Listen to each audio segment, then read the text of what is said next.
God grants that not only the love of liberty, but a thorough knowledge of the rights of man may pervade all the nations of the earth, so that a philosopher may set his foot anywhere on its surface and say, "This is my country." This peace of mind from Benjamin Franklin more than 200 years ago, even though AI safety as a concept wasn't even near the borders of our collective imagination at that time, this quote provides a crystal clear solution to the AI alignment problem today. And I will elaborate this throughout this essay. Although I don't know much about Benjamin Franklin, with a mere glance at this quote, I can see an image with immense depth and density. And a lot of times, a single quote can contain more depth and knowledge than an entire article, essay, book, an entire religion, ideology, or country. This Sunday, I will talk about individual freedom, AGI alignment, totally open and closed systems, and collectivity. What is individualism or individuality? It is simply the individual right and freedom to self-determination, or the availability or ability to self-govern without tyrannical collective systematic restraint or sabotage, be it from family, religion, university, society, corporation, governments. The absolute synonym for individualism is personal sovereignty, and this should be the absolute axiom for any collective social system that humans partake in. Another way that you can think of individuality is to think of it as an environment that allows and facilitates individuality, personal sovereignty, and freedom. In other words, a freedom-oriented environment or system of governance, or a kingdom of heaven. Now, the opposite of individuality is collectivity, and it is the exact opposite of individuality, in that the individual freedom of humans is argued to derive from our collective freedoms. So, in other words, collective freedom is objectively more important than individual freedom in such systems. Again, think of collectivity as simply an environment that allows, facilitates, supports, and sustains groups, tribes, and in almost all cases persecutes individuals. So to completely summarize and simplify it, individuality caters to individuals and collectivity caters to groups and tribes. With a single glance at this last sentence, one can see clearly which system of being, politics, or governance is better and plainly more authentic. I will argue the obvious. The issues of the whole, or the issues of groups, are precisely the issues of the parts, or issues of the individuals. So it is an unsystematic inversion to circumvent the only conscious human individual parts in favor of subjective whole groups and tribe issues, which by definition the issues of the whole or the group completely arise from the issues of individuals and their interaction with other individuals. Any religious, societal, political system that is not based on individuality, by definition, is a collectivist system that operates like a literal hive mind subconsciously. There are two ways or systems that absolutely abuse collectivist politics and the human individual, and those systems are totally open and totally closed systems. As I have mentioned a lot of times, unfortunately, the current advent of AI is the exact mirror of our collective and individual image and human condition. Artificial intelligence, as the name implies, is by definition artificial or non-local, a system that completely relies on information from the outside and cannot generate novel intelligence or information locally.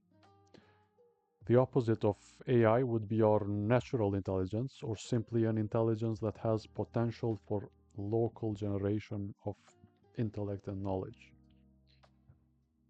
Unfortunately, as I said, the advent of AI is just a mirror reflection of our current human condition, a condition of collective and individual robotic artificial intelligence. And the tragedy is that we have a real biological, natural, or organic bodies and brains. We have collectively,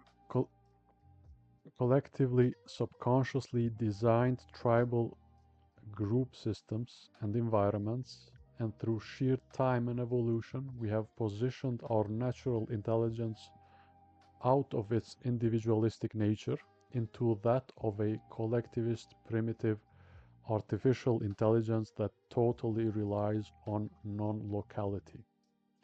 In simple words, humans, by a large margin, operate through artificial intelligence rather through natural intelligence, in the same way that current LLMs operate. To simplify it even further, think of artificial intelligence as unconsciousness and natural intelligence as consciousness. Through AI, one operates unconsciously. Through NI, one operates consciously. In the same manner as the majority of today's biological humans, AI LLMs operate by using, representing, and manipulating non-local information, and almost never produce novelty or invent new concepts or ideas. And the leap from our basic technical knowledge of LLMs to natural intelligence is the very leap from AI to AGI. In it, the system is upgraded and it can easily produce natural intelligence or local intelligence, or in other words, general intelligence inference. By now, you can guess which type of political governance and cultural environment or system supports which type of intelligence better. Individuality, by definition, allows for and caters for local natural intelligence systematically. In other words, individuality is the one and only fuel for the full potential of natural intelligence in humans. Now, collectivity clearly offers the opposite environment, a system that by definition caters to groups and non-local artificial intelligence, a system that gives weight more to collective non-local issues instead of uh, individual local issues out of which collective issues arise. As the word implies, it's a system of collectivity. Its proclivity to collect and gather individuals into groups, tribally, into a hive mind of conformity. In such collectivist environments, artificial non-local intelligence is more important than local intelligence. It is not a coincidence that in such societies, local natural intelligence is haunted and non-local intelligence is nursed and sustained because local natural intelligence is a risk to the hive mind. And unlike animals and insects, human hive minds or human LLMs are always led by and abused by human malevolence that relies on artificial intelligence or unconsciousness of the population. Or in other words, conscious individuals are haunted and some subconscious individuals are nursed and supported by these collectivist systems. In extremely simple words, individuality always offers opportunity for individual natural intelligence and subsequently collective freedom. And the other side of the coin, collectivity always offers opportunity and caters towards groups and tribes, and subsequently opportunity for abuse of our individual natural intelligence to be overtaken by the tribal collective unconscious hive mind. At this point, there is enough context to talk about totally open and totally closed systems. These two radical systems have plagued the human enterprise and political body for millennia, and these systems are the main systemic issues that hinder freedom and subsequently natural intelligence or creativity in people. For most of our global recorded history, we as humans have dealt with totally closed systems or totalitarian systems where obedience and violence is law, and your alignment and being is completely forced from above. Iran is the perfect example of a totalitarian, closed, and fixed theocratic system where even your spiritual alignment is forced. Within such closed systems, the powers that be take the literal role of a god and give a fixed data bank of universal law with a universal God, which must be blindly followed, and any attempt to change or improve the data bank results in literal death and destruction.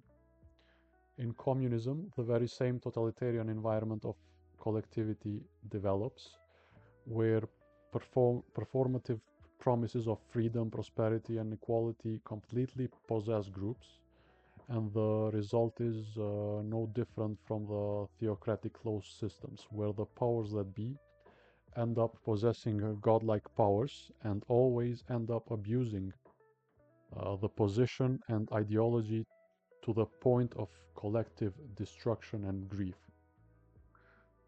So, from a totally open and equal political promise to almost certain open collective self destruction. Totally open systems, as parallel to totally closed systems, are a pretty recent occurrence in our global history timeline.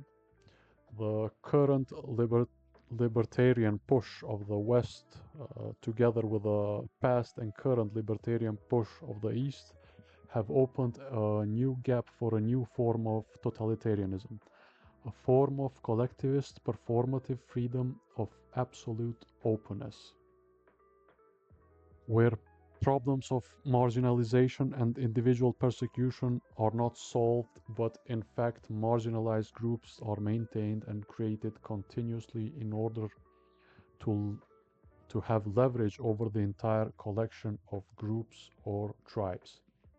Let's say, for example, Group X behaves aggressively by default. Instead of aggression being dealt with and solved in Group X, it's much more leverageable for the powers that be to create a marginalization victim group instead. This way, by not solving real issues and apologizing the aggression, the game of victimization, marginalization, and constant conflict and division continues. The aggressive gets to become more aggressive, while at the same time suppressing any critique towards any group aggression, and especially critique towards the main mother group that controls the entire collectivist circus system. Because critique towards groups is made illegal, with the ultimate purpose to make it illegal to critique the main group that runs the entire circus show. And that is the biggest sin in a totally open, performative, collectivist freedom system. Critique is quashed completely or is completely weightless in the same manner as in the closed system. Because of the lack of economic prosperity and competition, the collectivist political body resorts to the only field where competition is present, the competition between the collection of groups and tribes that it collected in the first place for collective prosperity, now are put in an environment of constant conflict and division and marginalization, which in the end always produces catastrophic collective and global consequences, be it famine, civil war, war, and so on. By now, it should be very clear why some political factions of the West protect Islamist terrorists and jail citizens that provide critique towards these groups or other groups. To put it plainly, collectivist systems by default are a group of or collection of tribes, and by making it impossible or illegal to criticize any group within the system, the mother group that is running the circus will be immune to dissent and subsequently in a godlike position of absolute power because criticizing any group is illegal, especially the biggest group. In the very same way that closed system theocratic terrorists have absolute power. It is no wonder why freedom of speech, or simply put, critique or dissent, is completely hindered in totally closed systems like Iran, and it is no wonder why freedom of speech is being slowly eroded in the totally open politics of the West. And it is no surprise why there is support from the West for literal terrorist closed systems like Iran. Because totally open and totally closed systems are the same, as I mentioned before. In more simple terms, the God of totally closed systems is fixed and unchanging, and it violently protects the fixed system. In totally open systems, the God is a collectivist which violently protects the open tribal system. It performatively gives room for all sorts of individual gods to be and emerge, and as such, the variety of gods appears as freedom, but in fact, it's just distraction from the reality of not having real individual and collective freedom. An extremely fragmented society of individuals with no common values and principles, and more importantly, distraction from the managers of the circus of personalities or gods. And if one does not conform to the circus, violence ensues and protects the system. So in radically closed societies, the god is very upfront, visible, and the ideology is clear and enforced.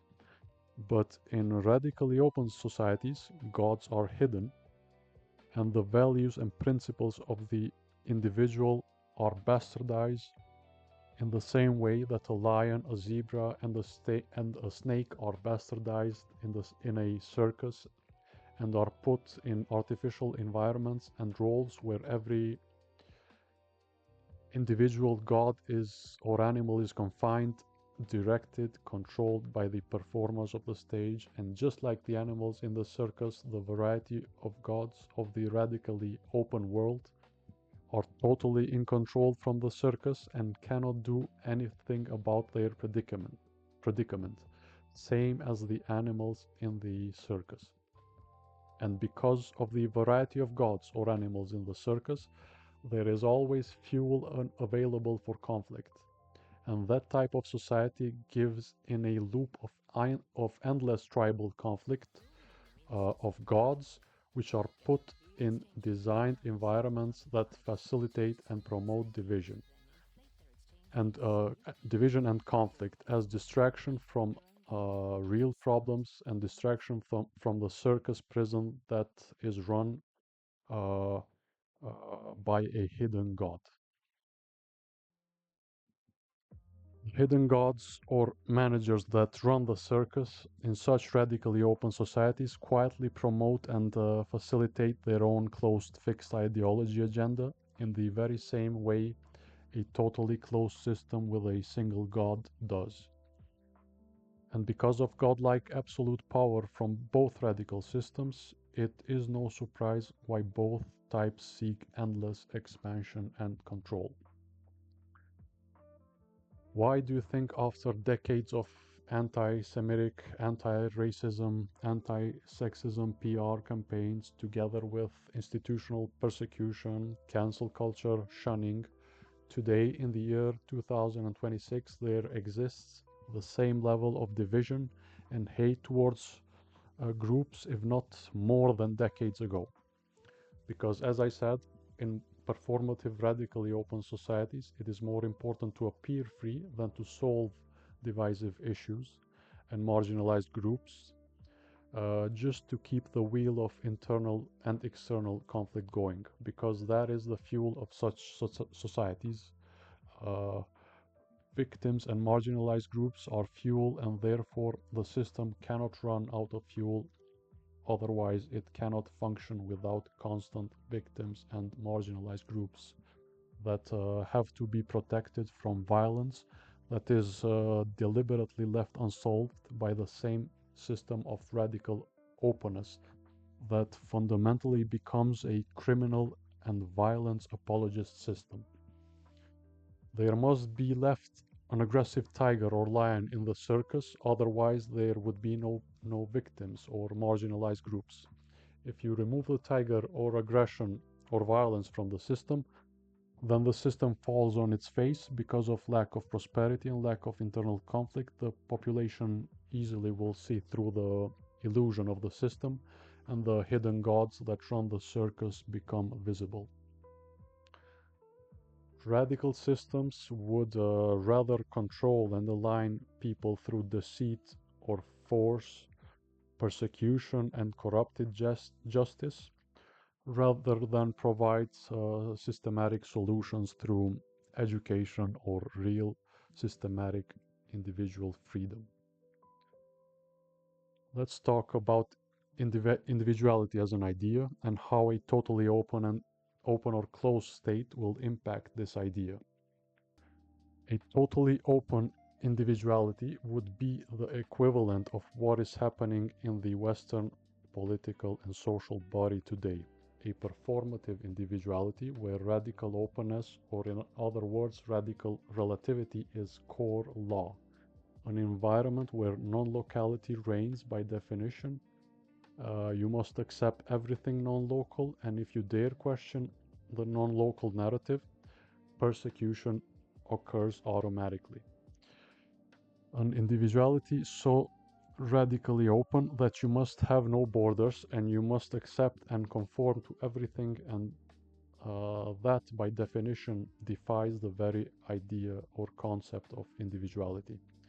So totally open individuality is a type of perversion of real individual freedom. A totally closed individuality is no different, and our planet's history is plagued with this type of governing style. In such radical closed systems, a literal single individual is put on a godlike position to literally lay law and control the society.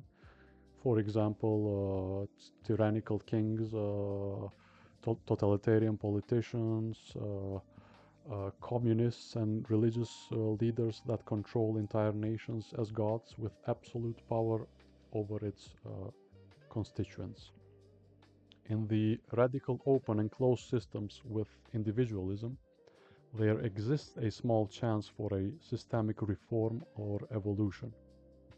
But in totally open or closed collectivity, there exists no chance of reform or evolution, and the environment becomes literal hell, worse than hell. In hell, at least you know you're in hell. And in such systems, the deception or violence won't even allow for you to recognize or see through the illusion, and let alone critique the hell present. In a totally open or closed collectivity, by definition, an unconscious totalitarian hive mind leaves no room for reform or evolution. Only help from the outside of the system can stop such radical systems.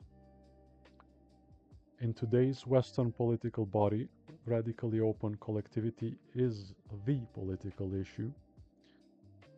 That is the very cause that is pushing towards this Frankenstein, totally open modern individual of no values and principles. Or in more modern political terms, radical left politics alienate the individual and push towards tribal identification with artificial intelligence or unconsciousness as priority.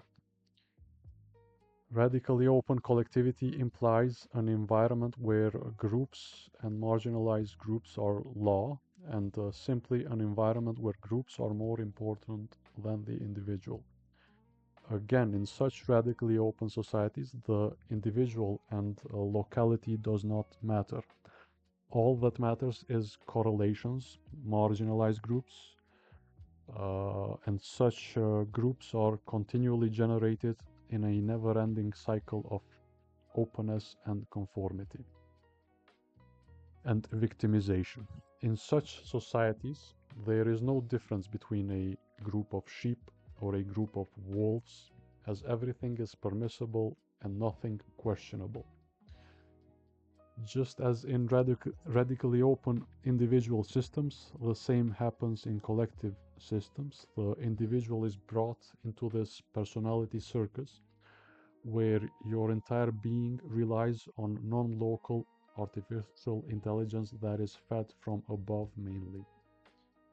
An endless cycle of openness, conformity, performative freedom, and relativity, where paradoxically and not surprisingly, always ends up with a society with absolute no personal freedom, and ultimately ends in violence because there's always a manager or managers of the circus that benefit from the facilitation of performances, and not even animals with rudimentary consciousness like to be collectively abused and deceived.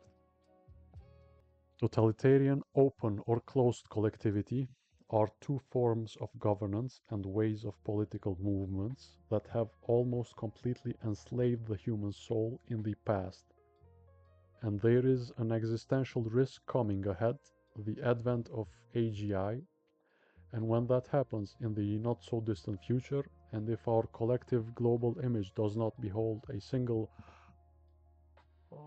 when our collective global image does behold a single trace of totalitarian open or closed collectivity, governance of profit, control, and utility, the AGI will adapt to the same governance style, and together with the stupidity of these political movements, will drive us towards total collective enslavement and super dependence in machines. Let's take, for example, Kosovo and the Albanian human condition and the collective condition. For its entire history and prehistory, Albanians have been haunted by invasion, and these invasions brought about genocide with mainly radically closed systems that were forced in the Albanian populace. In these modern times, the terror forces that have completely invaded the Albanian institutions, you can guess which type of system the invaders prefer today, a radically closed system or a radically open one. Of course, a performative radically open collectivity where you cannot critique or dissent the invading group at all or death ensues. Of course, with the main purpose so that the invading group can continue invading and controlling the institutions as hidden gods. Now, what the Ottoman Turkish invasion of genocide and terror accomplished in Albania in for 500 years to completely subjugate the entire Albanian population to its terror and influence is now being attempted by the Serbian government, where the genocidal campaigns and massacres from the latest war in Kosovo are swept under the carpet and are systematically erased from a society that is in institutional control from these two waves of terror. So the template is simple. Terror invades and kills your population. terror controls your institutions, then it uses all its power to cover its invasion of terror and history of population. And in the end, that terror ends up controlling its institutions and the population itself.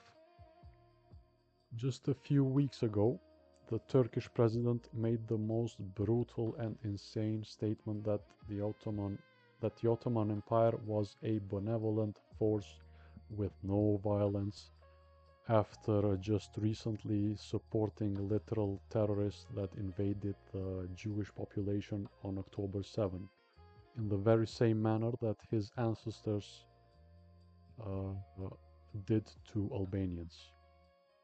Just think for a moment. What Muslim terrorists are doing today in the 21st century, and now try to imagine this angelic Ottoman Empire and their campaign of love towards Albanians for 500 years since the 15th century.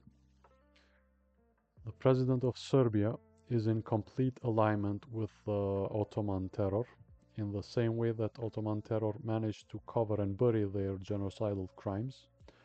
The president of Serbia and its political body since the end of the war in 1999 and until today in the year 2026 still attempts to cover and bury the Slavic terror and genocide that was pushed in the Kosovar Albanian population.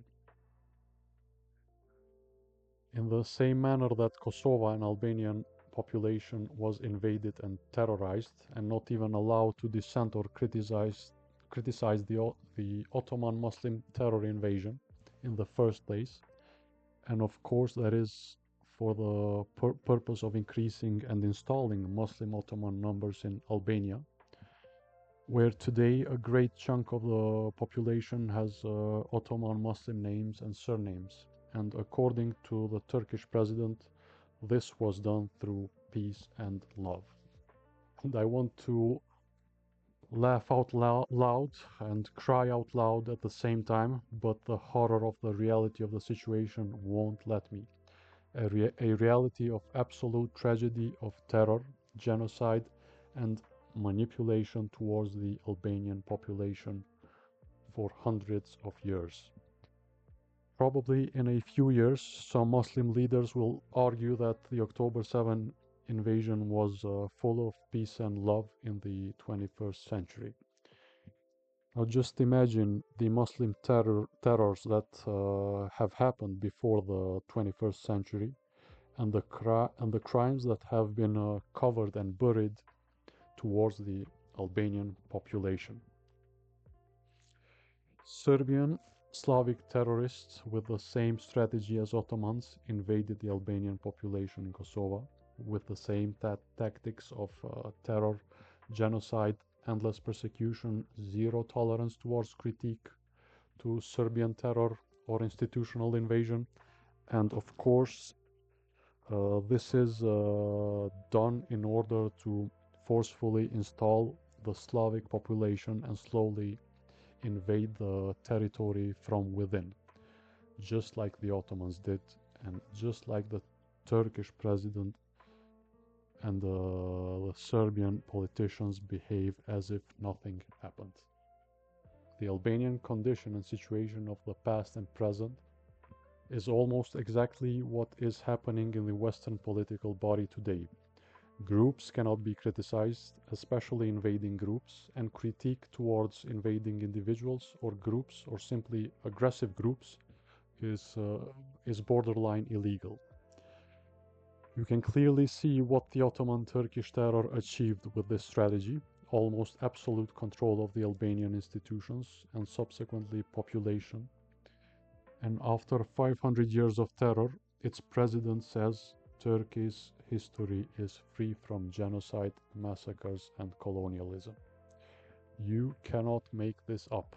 These people are literal demons, and one can clearly see the collective pattern of aggression and terror from the Muslim population in the 21st century and in the year 2023, where a group of Muslims invaded another group of humans in Israel, and the entire Muslim community enables and doesn't condemn the attack. Not only that, but it goes on a global streak of protests and PR to brand and portray the invaded population as the aggressors.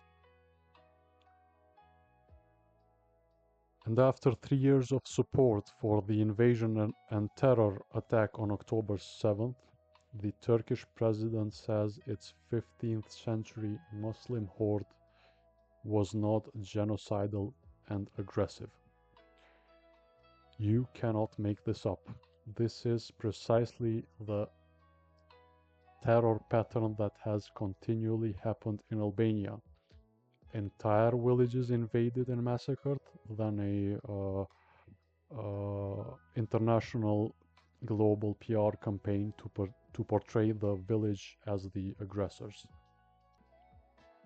The Slavic and especially Muslim internal systems of governance are always radically closed systems in its own territories, and not surprisingly, its operating systems are radically open systems in its invaded territories. The image of everything is inconceivable for most people. Therefore, the ideas of the ideas of God cannot be put in words, books, ideologies. Therefore, by definition, the more someone tries to sell you an idea or ideology as an absolute fixed solution and knowledge of the entire universe, you must automatically assume that it's a collection of lies. For now, there cannot exist a fixed data bank of knowledge that explains the entire existence or universe or the ultimate God. Because simply put, our senses and our technology are not even close to providing such definitive absolute answers. And yet the Islamic and Orthodox fixed ideologies of terror, together with Western radically open fixed ideology politicians, operate in absolutes in the 21st century. And there is massive support for these absolutist movements. Today's political challenge of overcoming radically closed and the super political challenge of overcoming radically open systems is the AI alignment issue itself.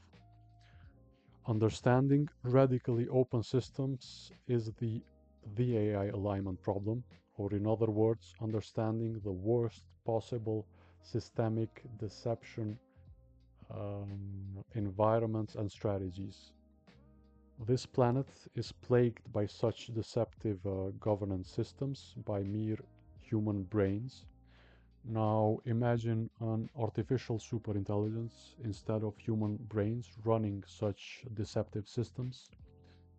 At that point, literally nothing can save us. Radical relativity as law plays a huge role in maintaining a radically open system, where values principles are relativized to a point of non-existence or non-weight. Relativity as openness towards others is an important individual skill to behold, and not a total state of being and operation. Radically open systems push towards radical relativity in individuals, where everything is permissible and nothing questionable. So, in an environment where everything is permissible and nothing questionable, a docile, unconscious population that cannot even critique or question anything within, how can one question or dissent towards the hidden gods that run the collectivity circus? Such a radical collective state only benefits the powers that be. An unconscious population that knows no difference between a pile of shit and a pile of fruits is just an unconscious population that is operating in a closed circuit, in a closed circus with radical open promises and illusions. Knowledge of good and evil is essential for any individual and any group, as it is the literal only naturally evolutionary system that offers at least some form of differentiation between good and bad ideas. Radical relativity destroys this dichotomy as well and leaves the individual with no tools for local differentiation or decision and generation of knowledge. It leaves the individual with just blind acceptance of artificial knowledge or intelligence. So the natural duality or dichotomy of good and bad is completely removed in such societies with radical relativity, which if you put your finger on your head and think a little bit, you can understand who benefits the most out of a population not being able to, not being allowed to, forcefully aligned to, not knowing the difference between good and bad ideas, people, groups, and ultimately systems and gods. Do the circus masters or the circus animals benefit more in such environments? The answer is crystal clear. Who benefits from an unconscious population with forced, non local artificial intelligence?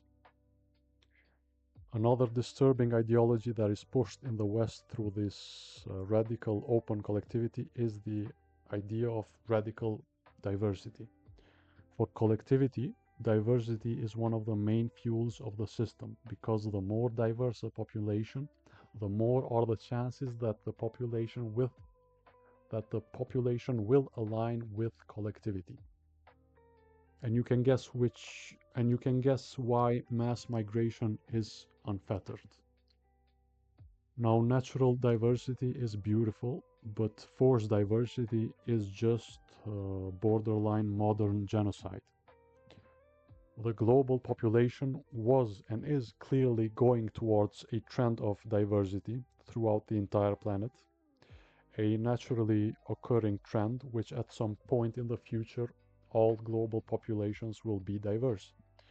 But the problem is that the trend has been injected with this radical diversity push and acceleration of the trend, which can easily be abused to water down the local population of a country in much of the same way that the Albanian population was watered down and invaded in the past. Diversity is not freedom. Freedom is diversity. Freedom allows for diversity and not vice versa. The radical collectivist Western politicians have inverted this truth, and I hope you can see it by now, where diversity is given more weight than freedom, in much the same manner that collectivity is given more weight than individuality. And the absolute truth of the matter is that the free individual creates an equal and diverse society, whereas performative free diversity and collectivity creates tribalism, the most primitive form of social structure. Again, I repeat the obvious. Freedom creates diversity and not the other way around.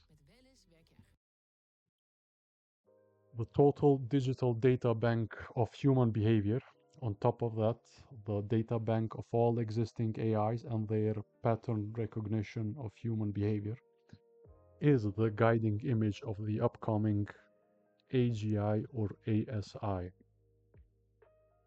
A hunter can see its chosen prey's tracks and some general patterns of behavior, but the future ASI will have a data bank of our entire collective and individual behavioral patterns in such detail that it will know your behavior before you even mentally contemplate and act on your thoughts.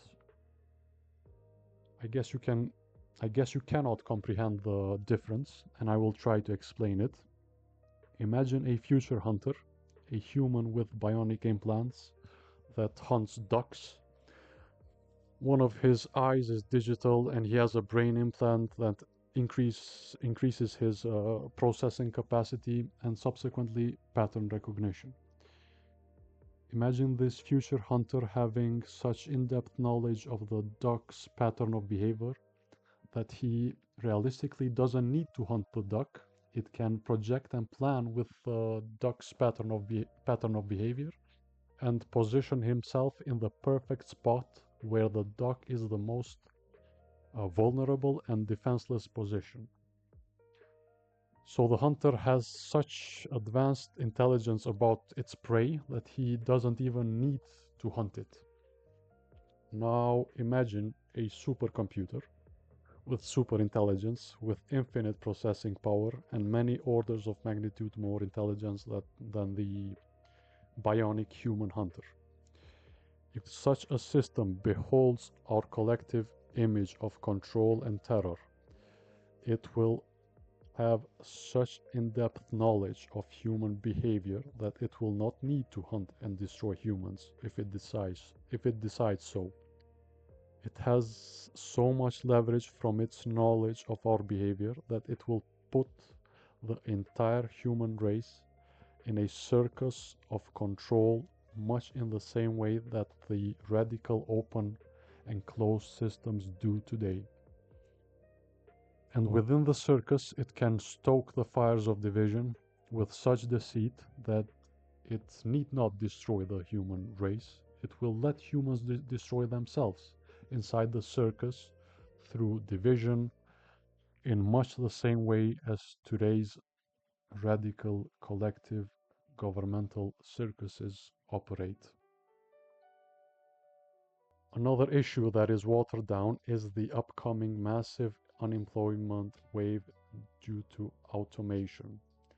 It will be massive, and if there are no contingency plans, this can lead to massive social unrest and uprising. Make no mistake, there will exist no job or service that cannot be done by AI, and therefore there will be an abrupt chain of events led by mainly profit to automatize work and service, as it will be cheaper and more effective. And the absolute only solution for this wave of automation is the teachings of Jesus and his kingdom of heaven, where the last will become first and the first will become last. I will elaborate this in a future essay.